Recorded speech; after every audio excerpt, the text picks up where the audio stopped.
প্রতিটা মানুষের জীবনে চড়াই উতরাই থাকে।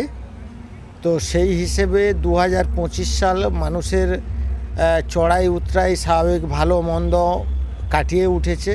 আমি আশা করব অতীতকে ভুলে আগামীর লক্ষ্যে 2026 সাল প্রত্যেকটা মানুষের যাতে ভালো কাটে, তাদের পরিবারের যাতে সুখ সমৃদ্ধি বাড়ে, সেটা আমি ভগবানের কাছে, ঈশ্বরের কাছে, আল্লাহর কাছে প্রার্থনা করব। সবাই যাতে ভালো থাকেন। 1 জানুয়ারি তৃণমূল কংগ্রেসের প্রতিষ্ঠা দিবস, কি বলবেন? 2011 সাল থেকে মানুষের সেবার জন্য রাজ্যের মাননীয় মুখ্যমন্ত্রী মমতা বন্দ্যোপাধ্যায়ের নেতৃত্বে যে উন্নয়নের কর্মযজ্ঞ, আগামীকাল যেহেতু 1 জানুয়ারি দলের 29তম প্রতিষ্ঠা দিবস, সেই দিনে আমরা শপথবদ্ধ হব যে 2026-এর বিধানসভা নির্বাচনে 2021-এর তুলনায় সমস্ত সিটে বেশি ব্যবধানে দলকে উপহার দেব জিতিয়ে। পশ্চিম পাঁশকুড়া বিধানসভা এলাকায় ভোটারদের উদ্দেশ্যে নতুন বছরে কি বলবেন আপনি? পাঁশকুড়া পশ্চিম বিধানসভা এলাকার সমস্ত জনগণের কাছে আমার আবেদন, আমরা যেভাবে সম্প্রীতিপূর্ণভাবে হিন্দু, মুসলিম, শিখ, ইসাই যে সম্প্রদায়ের মানুষ বসবাস করেন এই এলাকাতে, আমরা মিলেমিশে যেভাবে আমরা থাকি, আমরা সেভাবে আগামী দিনেও থাকব।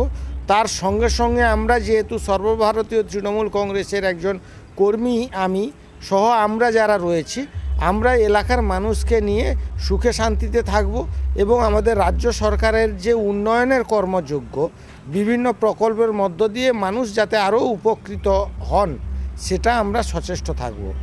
এই যে এই বিধানসভা এলাকার জন্য 26 নির্বাচনে স্থানীয় কী ইস্যু রয়েছে যেগুলো নিয়ে আমরা ভর করে প্রচারে যাবেন দলের? আমরা মানুষের কাছে পৌঁছানোর আমাদের অনেকগুলো ইস্যু আছে। যেমন ধরুন, স্বনির্ভর গোষ্ঠীদেরকে পায়ে দাঁড়ানোর জন্য যাতে মহিলারা আরও বেশি করে রোজগারমুখী হন নিজের পরিশ্রমের মধ্য দিয়ে, সেভাবে সরকার উদ্যোগ গ্রহণ করেছেন।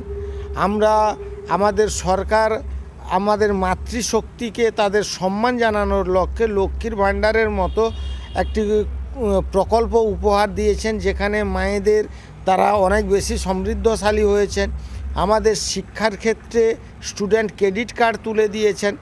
আমাদের বালিকা বিবাহ আটকানোর জন্য নারী শিক্ষার উন্নয়নের লক্ষ্যে কন্যাশ্রী প্রকল্পের মতো প্রকল্প চালু করেছেন। আমাদের সর্বোপরি সারা বাংলার মানুষকে স্বাস্থ্য সুরক্ষা দেওয়ার লক্ষ্যে যে স্বাস্থ্যসাথী কার্ড উপহার দিয়েছেন, একটা পরিবারের একটা অ্যাসেট স্বাস্থ্যসাথী কার্ড। মানুষ এখন আতঙ্কিত হয়ে পড়েন না, বাড়িতে হঠাৎ কেউ যদি অসুস্থ হয়ে পড়েন চিকিৎসা কিভাবে করাবেন, এটাতে মানুষ আগে আতঙ্কিত হতেন। বর্তমান সরকারের আমলে মানুষের সেই আতঙ্ক মানুষ কেটে উঠেছেন।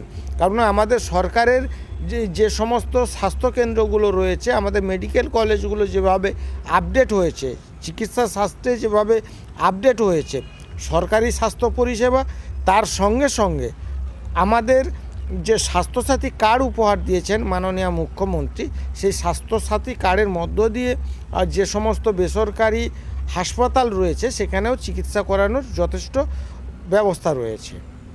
আমার নাম? আমি শেখ জহিরুল ইসলাম, বিধায়ক প্রতিনিধি, পাঁশকুড়া পশ্চিম বিধানসভা কেন্দ্র। কি পদে আছে? আমি দলের একজন কর্মী হিসেবেই আছি।